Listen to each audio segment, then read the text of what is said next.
Madame, Monsieur, bonsoir. Bienvenue au 20h30. Voici les titres du journal ce soir. La cité capitale économique, pieds et corps sous l'eau, sous les eaux d'une interminable pluie. Douala et ses populations subissent depuis hier soir d'impitoyables inondations. Un comité de crise présidé par le gouverneur du littoral était mobilisé ce jour. Il y a 34 ans, la catastrophe du lac Nyos. Plus de 1500 personnes et 3000 animaux périssaient autour de ce lac dans la région du Nord-Ouest à la suite de l'éruption d'un gaz lourd et meurtrier. Ces événements se sont produits au Cameroun il y a 34 ans, jour pour jour. Et puis, une pionnière, une icône, une femme d'exception accompagnée dans sa dernière demeure pour l'éternité. Ce vendredi était jour de mise en bière de Delphine Tianga, la toute première femme ministre au Cameroun. Elle sera inhumée demain samedi. Voilà pour les titres du journal. Madame, Messieurs, merci de nous recevoir chez vous.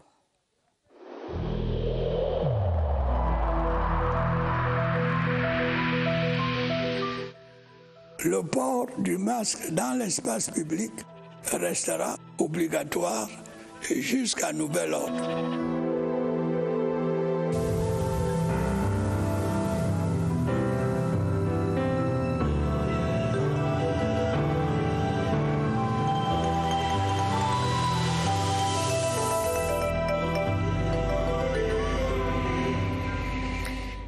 Bienvenue une fois de plus. De fortes précipitations s'abattent sur la capitale économique et provoquent de graves inondations. De nombreux quartiers sont sinistrés. Des habitants impuissants face à cette météo violente. Eh bien, ces habitants sont dans la désolation. Douala, ce vendredi, sous les eaux. C'est un reportage de Léon Bertrand Tanifo. 1001 visages de la catastrophe en une journée à Douala. De Bonanja à Mabanda, en passant par Ndokoti et Logbessou, les habitants de tous les quartiers de la capitale économique se sont réveillés ce vendredi, les pieds dans l'eau. D'un bout à l'autre de la métropole, les fortes précipitations ont rendu les déplacements difficiles. Les averses ont détrempé les sols et charrié la désolation.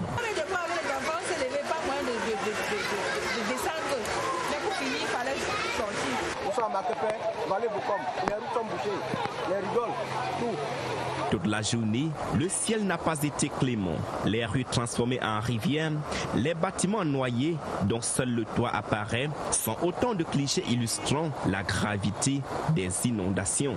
La situation était encore plus critique dans les zones à risque. La décrue, amorcée vers 14 h, a apporté un brin d'espoir aux habitants de Douala au moment où le comité régional achevait une réunion de crise. Face à cette situation préoccupante, l'alerte est sonnée par les autorités locales. Le gouverneur Samuel Dieudonné Iva Adibois a activé le comité régional de crise. Le but, rechercher les voies et moyens de répondre efficacement à cette urgence. Olivier Kingemoli. Vendredi 21 août 2020, météo particulièrement agressive pour une pluviométrie sans pitié à Douala, capitale économique. Situation préoccupante ici l'année pour une mobilisation équivalente. Pour nous, cette pluie a constitué une véritable crise.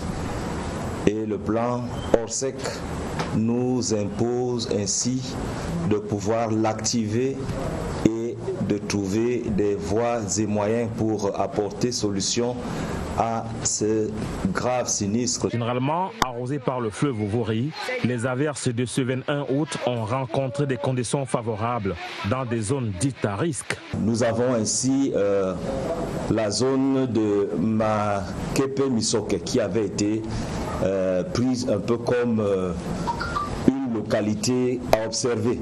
Le comité régional de crise, lui, est activé pour répondre aux besoins causés par le sinistre et la municipalité, quant à elle, se trouve fortement interpellée. Nous avons, dans les semaines qui précèdent, curé des drains, mais il se passe que le niveau de la mer a augmenté. Le gouvernement avait déjà, par le biais des services météo, sonné l'alerte pour des actions idoines à prendre. Parlons d'autre chose. Lac Nyos, voilà 34 ans que la catastrophe s'est produite. Le 21 août 1986, le Cameroun était frappé par ce drame qui plongeait la nation entière dans la peur et dans la tristesse. 34 ans après, la rédaction s'en souvient, dans le sens d'une évaluation des actions de sécurité, mais aussi d'encadrement des sinistrés par les pouvoirs publics. Des actions aujourd'hui ralenties, il faut le dire, par les crises sécuritaires et sanitaires. Franck Evina. Il y a 34 ans, le lac Nyos dégageait dans l'atmosphère un gaz dévastateur. Le bilan de la catastrophe a plongé le pays dans les mois. Près de 2000 morts, 3000 animaux d'élevage décimés, 1384 déplacés. Ces déplacés continuent de faire aujourd'hui l'objet d'une grande attention de la part de l'État, qui ne les a pas oubliés. 1384 personnes qui ont été recasées dans 7 campements, dont 2 dans le département du Boyo et 5 dans le département de la Main-Tchoum. Aux côtés des sinistrés, l'État a aussi dit plus jamais ça. Le processus de dégazage du lac est presque à terme. Action de sécurisation des lieux et d'accompagnement des sinistrés, cependant ralentie depuis le début de la crise dans le Nozo. Depuis 2017, l'accès à ces sinistrés est devenu très difficile. Et il en est de même pour l'accès au lac Nyos, où un dispositif de dégazage et d'alerte précoce a été installé. L'État continue ainsi à panser les plaies chez les sinistrés de Nyos qui, comme tous les Camerounais, n'ont jamais oublié ce 21 août 86, jour noir de l'histoire. Cette catastrophe a entraîné la mort de 1746 personnes. En ce jour anniversaire, un survivant résident à Bamenda se souvient de cette journée noire du 21 août 1986 où tout a basculé. Théophilus Ndong dans ce reportage que signe Laurent Chissoukbe de CRTV Nord-Ouest. 21 août 1986, il n'avait que 4 ans. Théophilus Ndong est un des rescapés de la catastrophe du lac Nyos. Il pleuvait sérieusement aux environs de 3 heures. J'entendais beaucoup de bruit. Soudainement, ma mère a ouvert la porte et m'a fait sortir précipitamment. Mon père est mort, mes 2 sœurs, tous sont morts. Un hélicoptère militaire le transporte avec les autres survivants pour Kimbi, un village dans le Boyo. De fil en aiguille, Théophilus devient mécanicien, puis pasteur, avec l'accompagnement des âmes de bonne volonté. Dieu m'utilise aujourd'hui pour sortir les gens des situations difficiles. En ce jour anniversaire, il considère son parcours comme un cas école pour les autres. Orphelin de père et de mère, Théophilus Ndong est marié, père de 4 enfants. Et toujours dans le registre des faits de société et davantage de faits dramatiques, parlons maintenant de Yahweh. Cette petite fille âgée de 10 ans est victime de sévices corporels à elle infligés par ses propres parents. Des images de ces atrocités sont devenues virales sur la toile. La fillette est désormais prise en charge par les services du ministère des Affaires sociales. Retour sur les faits dans cette enquête qu'a menée Lucrèce Mbenga. Aide-moi, me faire ce que tu manipules mes parents pour qu'ils me crachent comme ça et que je ne vive pas dans ce monde. Yahweh au plus fort de son embastillement. Au premier étage de cet immeuble du quartier Hawaï, des sévices corporels, elle en a subi. Les voisins ont encore en mémoire les cris et les pleurs de la fillette âgée de 10 ans. On tapait sur elle à tout moment. On ne savait même pas si elle mangeait parce qu'elle était enfermée dans une chambre. Elle avait une grosse cicatrice au niveau de la tête. Bastonnade diurne et nocturne, parfois à la machette chaude. Un matin, je suis arrivé ici à 5 heures. Elle m'appelle. C'est là où elle me montre les cicatrices sur son pied. Elle me dit que sa mère l'a fouetté avec la machette. Mais qu'est-ce qui poussait les parents de Yahweh à une telle cruauté? Le monsieur même en question était gravement malade. Il avait ses entreprises qui chutaient. Du coup, il accusait déjà la petite fille que c'est elle qui est la cause de tous ces malheurs. Et dire que ce calvaire a duré 6 mois. Il a fallu attendre l'arrivée de Claude dans le voisinage pour que Yahweh soit arraché des griffes de ses bourreaux. La dernière bastonnade, c'était lundi soir, de 21h à 1h du matin. Quand ils sont sortis, ils ont pris l'échelle. Je suis allé voir la petite. J'ai fait une petite vidéo. Je suis allé me plaindre à la brigade. Accès limité au centre de santé où Yahweh est pris en charge. C'est que le ministère des Affaires sociales a pris ses responsabilités. Il a été retiré du milieu de lecture, confié aux responsables de la santé. L'enquête suit son cours normal. Les enfants sont sécurisés. Nous allons établir les liens avec les autres membres de la famille pour savoir quel est le membre de la famille qui est disposé à pouvoir prendre les enfants en charge. aucun de ses enfants n'allait à l'école. Désormais, aux mains de la gendarmerie, les parents tortionnaires présumés répondent de leurs actes. Par un décret pris ce vendredi, le président de la République du Cameroun a nommé un nouveau membre au conseil d'administration de la Société nationale des hydrocarbures SNH. Monsieur Nazako Fitral a été approché par nos reporters. Il dit son sentiment à leur micro. Je vous propose de l'écouter. Oui, je suis très ému par cette marque sublime de confiance portée sur moi par le chef de l'État. C'est une sollicitude constante, n'est-ce pas, au fil des années, n'est-ce pas. Je suis très, n'est-ce pas, reconnaissant avec le chef d'État, n'est-ce pas, parce que Dieu l'a inspiré pour m'élever à cette position, pour me nommer comme membre du conseil d'administration, le représentant au conseil d'administration. Réforme des finances publiques, la 10e session du comité chargé de piloter ces questions s'est tenue à Yaoundé sous la présidence de Louis-Paul Motazé, le ministre des Finances. Entre autres points évoqués, la réforme de la comptabilité matière et l'état d'avancement du plan opérationnel annuel 2020. Joël Igor Abanda. La mise en œuvre du plan global des réformes de la gestion des finances publiques 2019-2021 se poursuit malgré la pandémie de la Covid-19. Cette 10e session du comité interministériel chargé du pilotage des réformes des finances publiques présente alors l'état d'avancement du plan opérationnel annuel 2020. La nouvelle réforme de la comptabilité matière présentée au ministre des Finances, Louis-Paul Motazé, doit encore être bien pensée pour apporter un nouvel élan à l'implémentation de la mise en œuvre du plan opérationnel annuel 2019, notamment ses actions prioritaires. La réforme sur la comptabilité matière, le ministre a souhaité que le comité a adopté la recommandation de planifier encore ces incompréhensions avant de soumettre les textes à la signature des très hautes autorités de l'État. La 9e session du comité interministériel chargé du pilotage des réformes des finances publiques s'est tenue le 3 octobre 2019, au lendemain de la signature par le Premier ministre, chef du gouvernement, de 3 décrets portant sur le plan comptable, la nomenclature budgétaire et le tableau des opérations financières de l'État du Cameroun. De nouveaux accords de financement de projets lient désormais le Cameroun et la FAO, projets relatifs aux ressources en eau dans le secteur agro-pastoral et dans le secteur halieutique dans les régions septentrionales, ainsi qu'à l'intensification de la production maraîchère dans les zones périurbaines de Douala et de Boya. L'économie de ces accords signés au ministère de l'Agriculture et du Développement rural avec Sadou Mamoudou. La crise sociopolitique qui secoue les régions du nord-ouest et du sud-ouest depuis un peu plus de 4 ans a pour corollaire un flux massif des Camerounais de ces deux parties du pays vers d'autres régions, dont le littoral.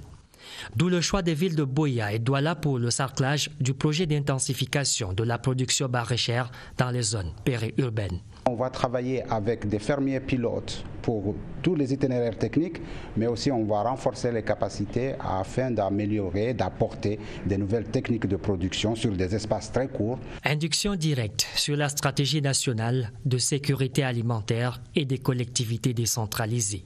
Le défi le plus important était d'éviter la rupture de la chaîne d'approvisionnement, afin non seulement d'équilibrer la nutrition des populations, mais surtout assurer l'alimentation des populations.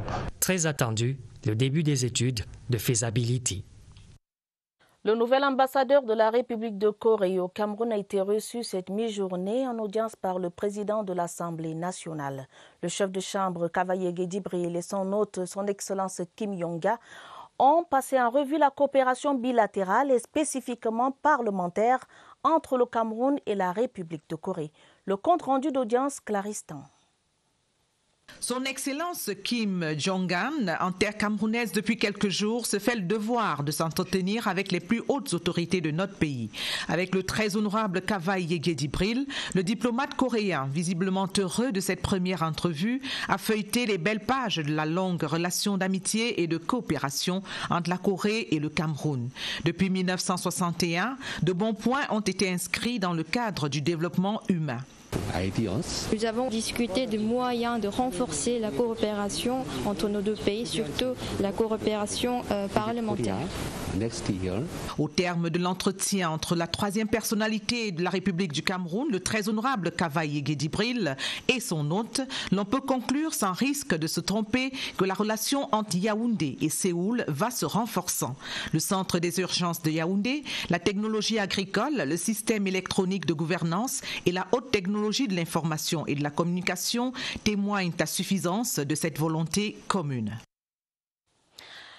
Le ministre de la Santé publique invite au respect des mesures barrières. Appel lancé ce 21 août 2020 lors d'un point de presse, le docteur Manaouda Malachi a indiqué que la courbe épidémiologique du Covid-19 est certes descendante, voire maîtrisée, mais le pays risque une seconde vague plus virulente de la maladie si les Camerounais continuent de baisser la garde dans le respect des mesures barrières. On fait le point avec Sadou Mamoudou. Les Camerounais ont fait tomber le masque. Le constat est amer. Pourtant, la faucheuse Covid-19 n'a pas capitulé. Si des mesures strictes, voire contraignantes, ne sont pas observées, une reprise de la contamination peut surgir à tout moment. L'urgence d'une réanimation, des bons réflexes, du respect des mesures barrières viendra briser toute éventuelle vague du coronavirus. Nous nous trouvons dans une situation délicate qui ne donne pas un autre choix que de nous impliquer activement, chacun et chacune, dans le respect quasi religieux des règles d'hygiène et de distanciation physique. La décentralisation de la riposte fait ses preuves et est appelée à se consolider. Nous invitons les leaders associatifs, les leaders religieux, les autorités traditionnelles à se joindre aux maires pour poursuivre la sensibilisation. Seule une discipline de fer dans un gant de velours pourra garantir une rupture définitive de la chaîne de transmission du coronavirus. Parole du ministre de la Santé publique.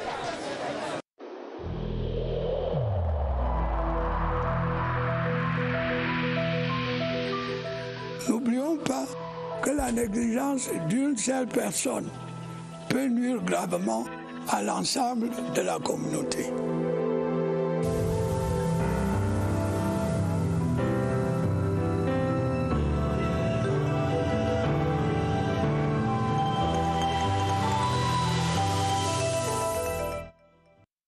Bien entendu, la négligence d'une seule personne peut nuire gravement à l'ensemble de la communauté. Nous restons dans la riposte anti-Covid-19 pour aller prendre des nouvelles du centre des opérations d'urgence de santé publique. Mais avant, il faut dire que le ralentissement du nombre de personnes déclarées positives persiste. Le point de presse du ministre de la Santé publique ce vendredi à Yaoundé en a encore fait la démonstration.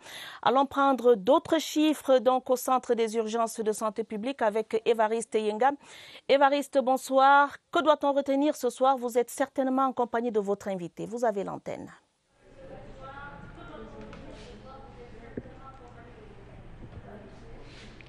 Bonsoir à Tabadine Omar, des chiffres qui parlent dans le même sens que vous. 3000 personnes testées au port autonome de Douala au cours de la semaine écoulée pour 40 seulement déclarées positives.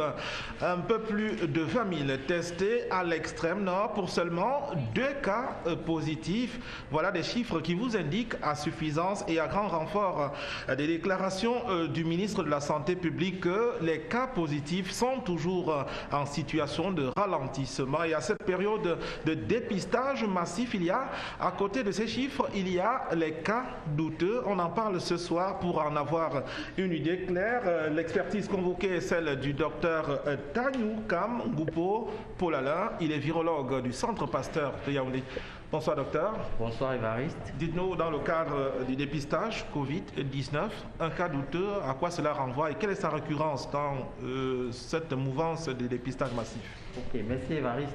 Il faut dire que les tests qui sont mis à notre disposition par le ministère de la Santé pour le diagnostic de la Covid-19, donc que ce soit les tests de diagnostic rapide ou les tests de PCR, permettent toujours au laboratoire de rendre un résultat positif ou négatif. Mais il peut arriver pour certains cas qu'après le test, le résultat soit non concluant. Mais dans ce cas, des tests complémentaires sont faits pour pouvoir rendre finalement un résultat positif ou négatif. Et ces cas représentent pas plus de 5% des échantillons qui sont testés au niveau du laboratoire. Pas plus de 5%, c'est-à-dire que c'est négligeable. Seulement, on imagine l'état d'esprit de quelqu'un qui attend des résultats. Il peut être confus. Que doit-il faire? Reprendre les tests ou alors?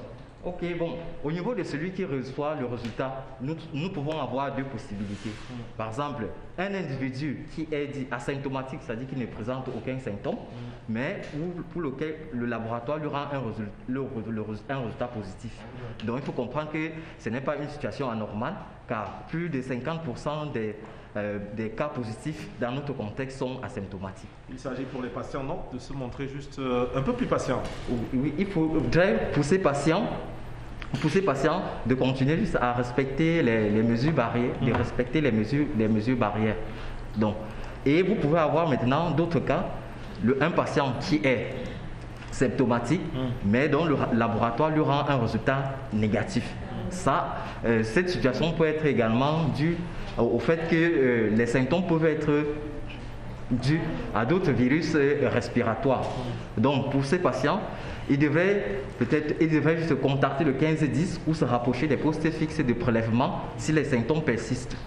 D'accord. Merci à vous d'être passé sur ce plateau et merci surtout pour votre contribution à Tabadine Omar. Cette information importante pour le monde du football. Le président de la Fédération camerounaise de football, Sédou Mbombo Njoya, en marge du point de presse de ce jour, a été reçu par le ministre de la Santé publique. Les échanges portaient sur les mesures sanitaires qui pourraient accompagner la reprise des activités, des compétitions en football. Voilà l'essentiel des nouvelles pour ce soir. À vous le plateau. Merci Évariste Yenga, merci à votre invité également pour toutes ces informations. Merci à vous, merci d'être à la fois sur le front de la santé et sur le front du sport. Bonne soirée à vous. Mise en œuvre des projets IMO dans la région de l'Ouest à Bayangam, un partenariat entre le ministère de l'Économie, de la Planification et de l'Aménagement du territoire et la commune permettra la construction d'espaces commerciaux et la réhabilitation de tronçons routiers. Stéphane Frankikana nous en dit plus.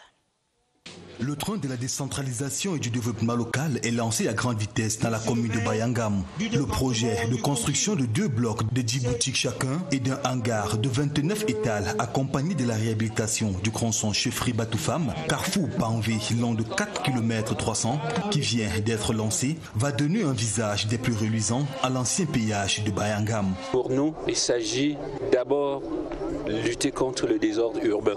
Et je profite de cette occasion pour remercier le chef de l'État, son Excellence Paul Biya, qui, à travers ces projets, met Bayangam dans le train de la modernité. 300 millions de francs CFA, c'est le coût du projet, fruit du partenariat Minepad commune de Bayangam, qui sera réalisé par l'approche IMO. Cela permet de lutter contre le chômage en utilisant la main-d'œuvre locale ainsi que les matériaux locaux. Les jeunes, ils seront recrutés en centaines. Et les anciens commerçants qui naguère étaient dans les taudis verront dans quelques mois leurs marchandises étalées dans les boutiques ultramodernes. Les travaux qui engagent la commune de Bayangam sur la voie de la modernité vont durer 10 mois. Delphine Tianga sera inhumée demain à Messebe par Bankomo, c'est dans la région du centre. Le voyage pour l'éternité de la toute première femme ministre au Cameroun a commencé ce vendredi par la mise en bière à la morgue de l'hôpital général de Yaoundé, précédée par une messe en la cathédrale Notre-Dame des Victoires. Grand moment d'hommage à une femme atypique au parcours exceptionnel. Nous reviendrons tout à l'heure sur ce reportage. Le temps de vous faire découvrir le Cameroun dans notre série Destination Cameroun, l'Afrique en miniature, qui regorge de plusieurs richesses touristiques inscrites dans son patrimoine. C'est le cas des chutes qui lessivent les visages des milieux naturels du pays, à l'instar des chutes de la Lobé ou de Mbikiliki dans le sud, d'Unkwe ou de la Menchoum dans la région du nord-ouest, ou encore des Komkam et de Metchem dans l'ouest et dans le littoral. Un tour sur ces sites, dans ces cascades avec le guide Barbara Padjama. Sur la route d'une Afrique en miniature, le Cameroun a de quoi assouvir les regards curieux des touristes. Premier point de chute, les cascades versantes. L'escale porte le nom d'un Koué dans l'arrondissement de Bamenda 1er. The Dans les années 60, les Européens qui habitaient les quartiers résidentiels de Bamenda avaient l'habitude de venir passer leur temps ici. À plusieurs jets de pierre, les chutes de la Menchung arrivent du ciel à une altitude de 2600 mètres du sol. De cette rivière sortira un barrage hydroélectrique. Dans ces hauts plateaux, cette fois à Penka-Michel, la Métier, ce vaste cimetière qui remonte le temps, continue d'arroser de douloureux souvenirs. Pendant la guerre d'indépendance, beaucoup de nationalistes ont perdu leur vie ici. On venait les jeter dans la chute. À cheval entre l'ouest et le littoral, Ekomkam garde son air magique depuis le passage de Christophe Lambert en 1982 avec Tarzan. Ah, les chutes de la Lobé, bientôt classées patrimoine de l'UNESCO. L'UNESCO nous a dit, nous on attend que vous nous fassiez l'ensemble des activités qui permettent aux chutes d'avoir une visibilité. Et nous on vient avec nos moyens et nos idées. Le nord-ouest, l'ouest et le sud du Cameroun comptent une trentaine de cascades pour précipiter la curiosité des amoureux de la nature.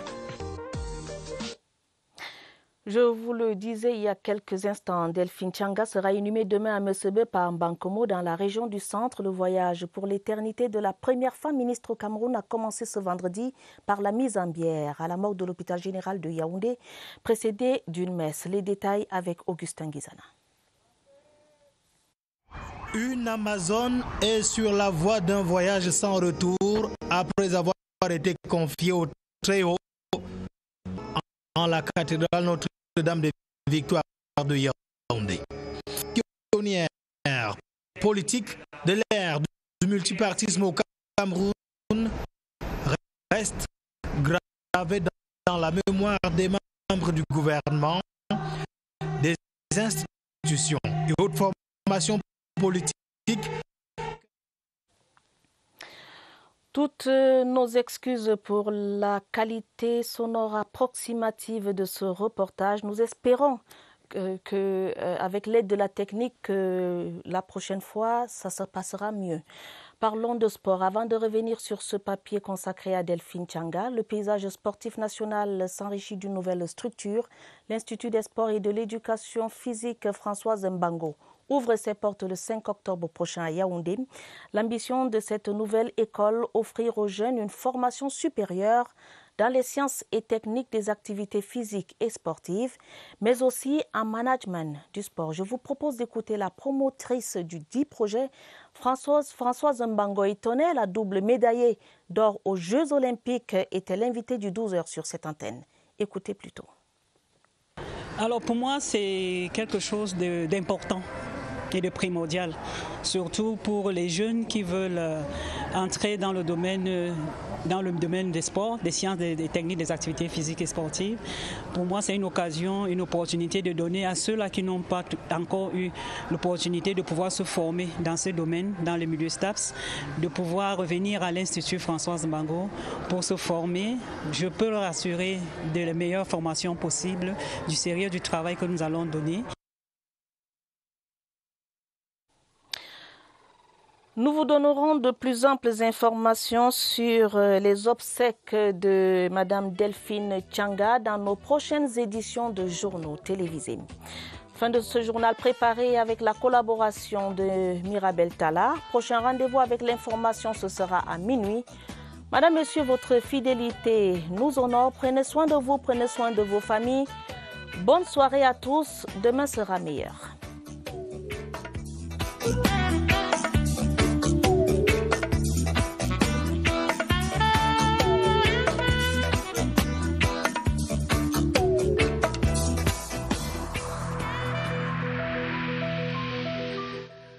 Il est essentiel que les mesures qui ont été indiquées soient absolument respectées par chacun de nous. Lavez-vous régulièrement les mains à l'eau et au savon ou à l'aide d'un gel hydroalcoolique. Restez à au moins 1 mètre de distance des autres personnes, surtout si elles toussent, éternuent ou ont de la fièvre. Si vous avez de la fièvre, de la toux ou des difficultés à respirer, consultez un médecin.